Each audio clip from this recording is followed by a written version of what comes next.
Hey, welcome back to the Tony Kinnett cast here on the Daily Signal, now nationally syndicated and first on 93 WIBC, joined by Mike Petrilli over at the Fordham Institute.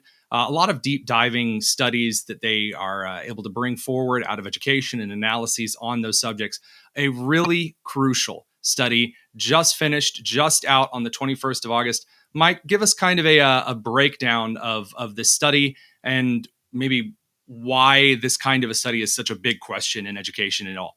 Yeah, so the study is Explaining Achievement Gaps, the Role of Socioeconomic Factors. It's by Eric Hengyu and Paul Morgan, both at SUNY at Albany, done for the Fordham Institute, as you said. And this is a big question that a lot of us have had in education, really social policy for a long time, which is what explains these big racial gaps that we see in student achievement and test scores. You know, we've known for a long time there's a big black-white gap, somewhat smaller Hispanic-white gap.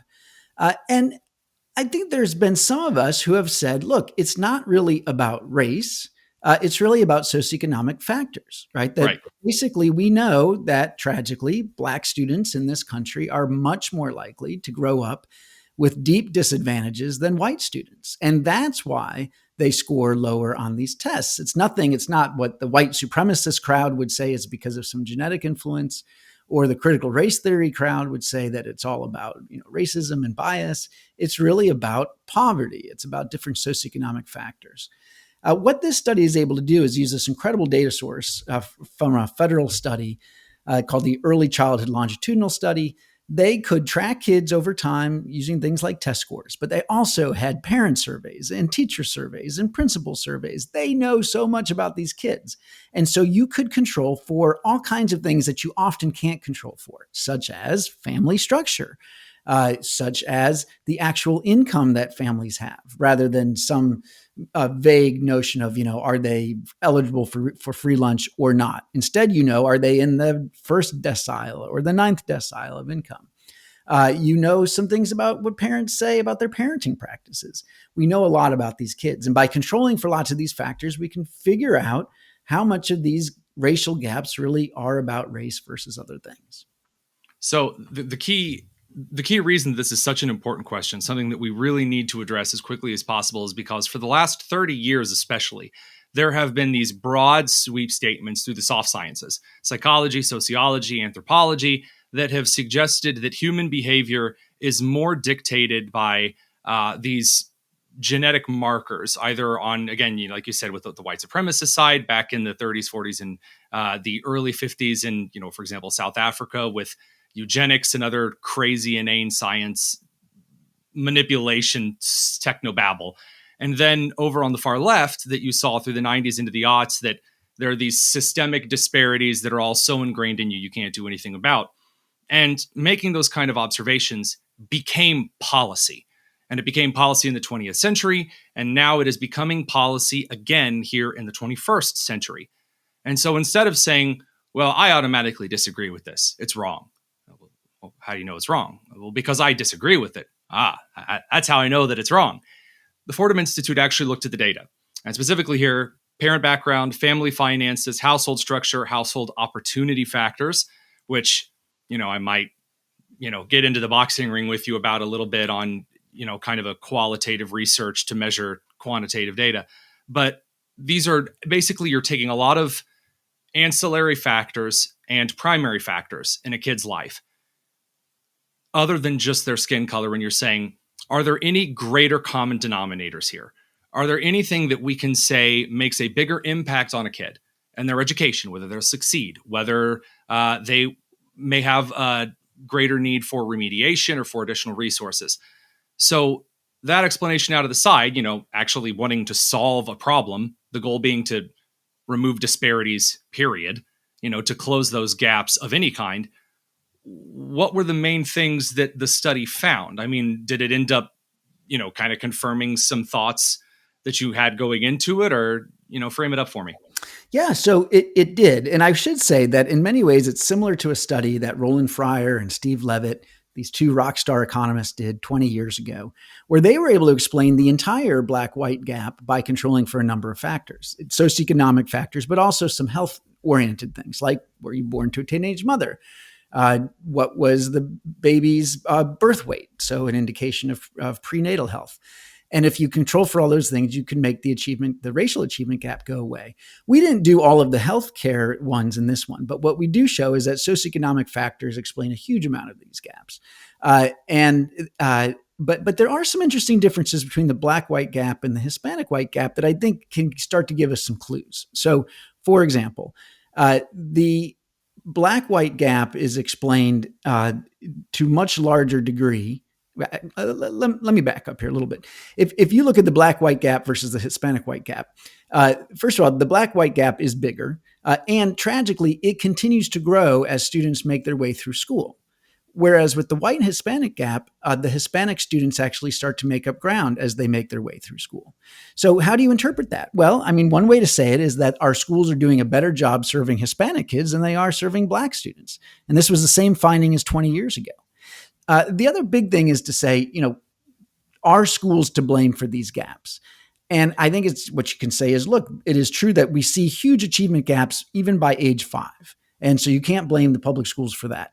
But you can blame the public schools for making those gaps even larger, at least in the case of the black-white gap, indicating that Black students have less access to highly effective schools than do white students, even controlling for all those socioeconomic factors. Now, that's a lot to get our brains around, okay? But I think that, for policymakers, the point is whatever we can do to alleviate poverty, to encourage two-parent families, to try to, make things less unequal in the 0 to 5 years, great.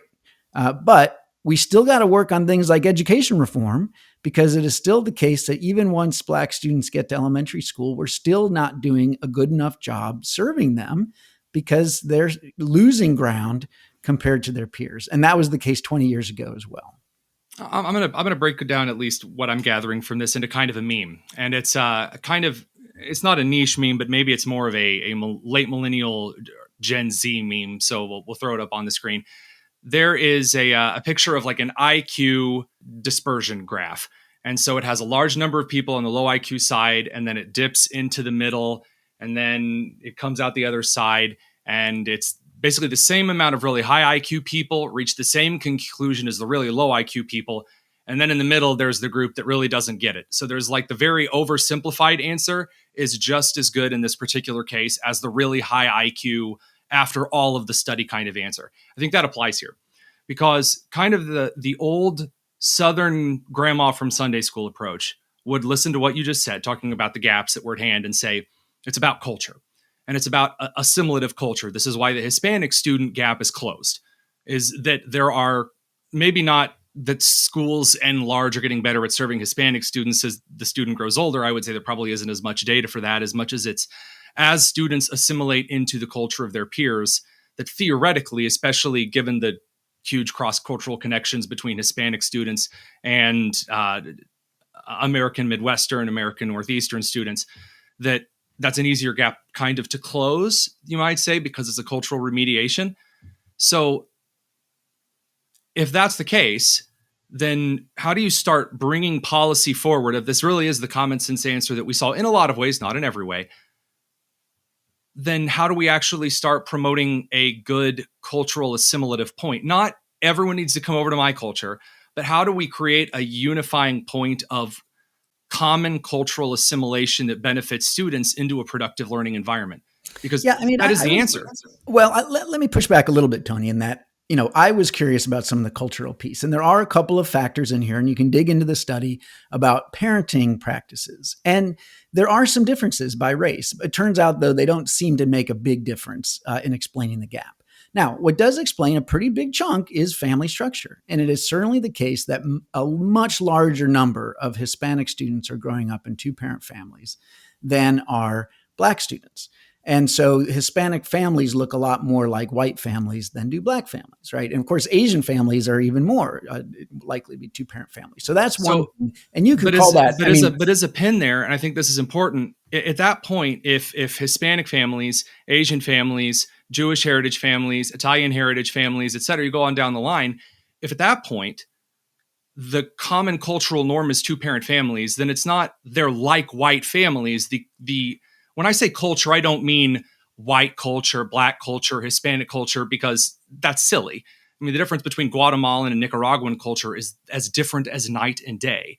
When I mean cultural, I mean implicative, non economic practices that you make with Mhm. your heart and not with the calculator that Mhm. one makes in their life. That's a cultural decision. So when I say culture making a big role here, that's more of what I'm saying, maybe as a Yeah. clarification. Yeah. And look, I would say, I think we see from this, but from plenty of other studies, my own view is that Hispanic students in America are going to be fine. That the trajectory is very positive. Looks a lot like my ancestors who were Italians, as you say, assimilating over time, but also improving their educational attainment over time. Again, the family structure looking, the two-parent family norm holding, fairly well. Uh, Very different for Black students, where we still have Black students growing up in such enormous disadvantage. Not all, of course, Black students, but so many Black students growing up in deep poverty, in intergenerational poverty, in one parent families, in homes that have lead paint, you name it, right? Born with low birth weight, all of these challenges that are showing up in these disparities. So those are things that we've got to work on as a country. I do Mhm. think, the family structure piece is hard to know, right? Policymakers have tried various things that haven't been very successful. Well, it's not a As you policy say, answer. You can't right? legislate two-parent households. Right. I mean, God forbid someone says that the government tells, me how to run in as far as Western civilization is concerned, a loving marriage is not something that can be legislated. Right. It's a personal commitment. Of course, So, in the George W. Bush days, we did try. There were some programs to encourage strong, healthy families, and most of the evaluations were not super promising. So that's not going to right. surprise you. But look, if we alleviate poverty, that's a good thing, right? Some of the child tax credits that people are talking about, that might help. But the other point that we got to keep coming back to is, even if the larger social policy, welfare state, whatever you want to call it, we do various things on that side of the ledger. Once kids are in school, we still have this problem where we are not serving Black students as well as their peers. And that has been a big focus of education reform, and it needs to be continued. We still aren't cracking that nut, that we are not providing Black students with good enough schools. And so, the gap, as you follow them from kindergarten to third grade to fifth grade, is getting bigger. Now, maybe that's partly still because of stuff going on at home. But I think we can also interpret it as meaning that our schools are not doing enough. The schools are doing better for Hispanic students, better for white students, better for Asian students. And again, this is controlling for all those socioeconomic factors. So this means that even for poor Black students, but even for more wealthy Black students, something in our schools is still not working. We got to keep at it. So the question. So this is where I would put up a flare of qualitative analysis from quantitative data that starts to really bring through a heavy bias. So if you've ever gone to the 10th Home Depot trip in a single day because whatever you're working on at the house just isn't working, and at that point you're going to throw up your hands, you start to make kind of generalizations. I get that from a lot of the education reform crew, at least as a feeling that I'm not just inferring. It's being openly proclaimed that, well, okay, so we still can't figure out why it is that Black students aren't doing as well, even if we throw more money at this school, even if whatever, because we can't rectify family situations. How are you supposed to, from a school level, affect a low birth weight?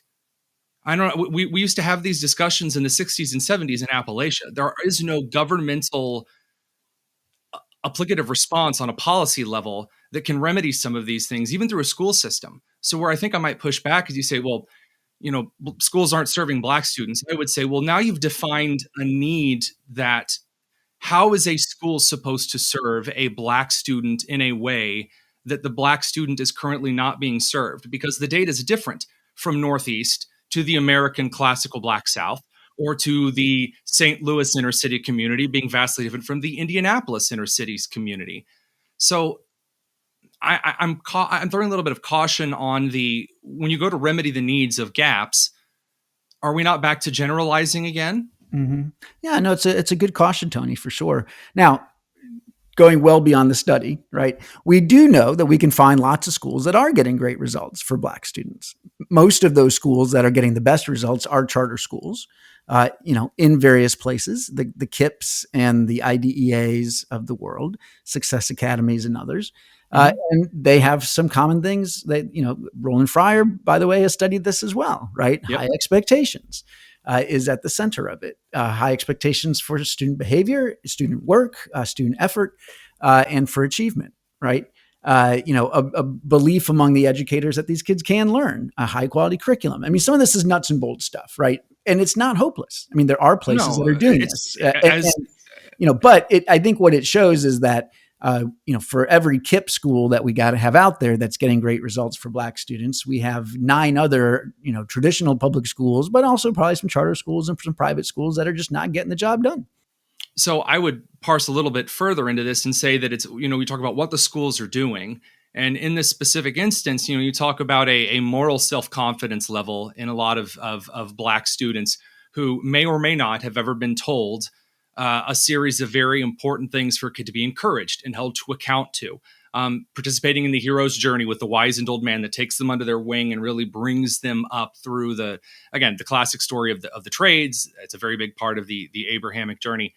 So I would again say that this is more of a cultural argument, that it's less the government legislating, a certain kind of school. It probably has more to do with the kind of instruction. And I, again, as a guy who spent a lot of time at the Academy of Excellence in Milwaukee, as the only white guy in that wing of the school, that there are an incredibly different, there's quite a contrast between how a public school in the inner city does things in an Academy of Excellence or a KIPP school or, what have you. Do you think that maybe from institutions like Fordham and institutions that, write commentary and analysis, we should start pushing instead of yet another education reform package? Why aren't we spending our time talking about what kids need to hear? Because you see this on, even in Education Week, you see this in Chalkbeat, you see this in EduNext and all of the other education publications that are just the same shade or just different shades of the same color, I should say. They're talking cultural issues, but Mm-hmm. none of it is what's actually successful in, as you illustrated, some of these charter schools and KIPPs and alternative classical academies and such. Well, I don't know. I guess I maybe I'm not sure what we're debating here. I mean, I think that a lot of people Debating? have. No, this isn't a debate. It's a I'm asking. Right now, you're focusing on education reform at Fordham, and you're Yep. making policy suggestions from time to time. Mm-hmm. And so am I. I'm a political pundit, right? I'm making policy suggestions. Are we wasting our time doing some of that when what's actually going to make a difference for Black students to close this gap is suggestions that schools start doing what the KIPP schools are doing, schools Mm-hmm. start doing what the Academy of Excellence are doing, because you and I have the experience. Mm-hmm. So why are there 18 publications out here that are providing a bunch of, that's like kind of maybe the frosting on the cake, is there's a lot of Yeah. publications that aren't saying that. I mean, Yeah. I, Well, look, I no, I mean, I think there's been this question now for at least 25 years where we've had some of these examples of KIPP and others that are, and you don't see the traditional public schools doing these things. They're afraid to have this strong moral message to young people that says, we believe in you, but we're also going to hold you accountable for a variety of reasons. And we can keep pushing on that. Maybe we should, right? Again, Roland Fryer went to Houston and tried to say, how can we get these lessons from charter schools into the Houston Independent School District? Some things were able to transfer, other things it was harder, right? mhm. My own take is that the best thing we can do is keep growing the charter school movement. So there's more of these KIPP schools and others like them that are there to deliver the message, because I think it's the whole package. I mean, I think that there's a lot of reasons why the traditional public schools tend to be allergic Mhm. to doing the Yeah. kinds of things that would really matter, right? They would feel that it's too preachy, or look, it does help when you can create a school community where the kids and the parents and the teachers have all chosen to be there Yeah. and bought Voluntary in. buy-in. Mhm. Yeah. I look, you know this, more than most because you've read a lot of my stuff. You and I've talked a little bit over the last, couple of years, even if not, in direct contact. Uh, you'll never have to sell me on increasing the market size of schools for innovation through charter schools, public schools, private schools, homeschool options, classical options, et cetera, ad nauseum. But I say this as a guy who used to run an education publication, that there was a time as the executive director where I had people that were reaching out consistently saying, this is the only place that I'm hearing this. You run Mhm. Fordham. And Mhm. what I'm seeing on Fordham at the moment is a lot of really great analyses of data, a lot of great policy proposals. But what you just communicated to me from this study is something a public school could start doing by the end of next week. Again, put aside all the policy stuff, put aside the reform, put aside, I mean, again, it's a long marathon march of policy reform and excellence in expanding the market. But I can't help but shake maybe it's guilt, maybe it's a passion for pushing forward. I'm not quite sure. Shouldn't we be kind of calming those down who have fears about things being too preachy on some factors? Shouldn't we be? You said people are afraid to kind of make certain steps. Like, and I'm not trying to score a gotcha here. This is a genuine question. Do you think that we have a consistent responsibility to echo the cultural as much as the data analysis and policy?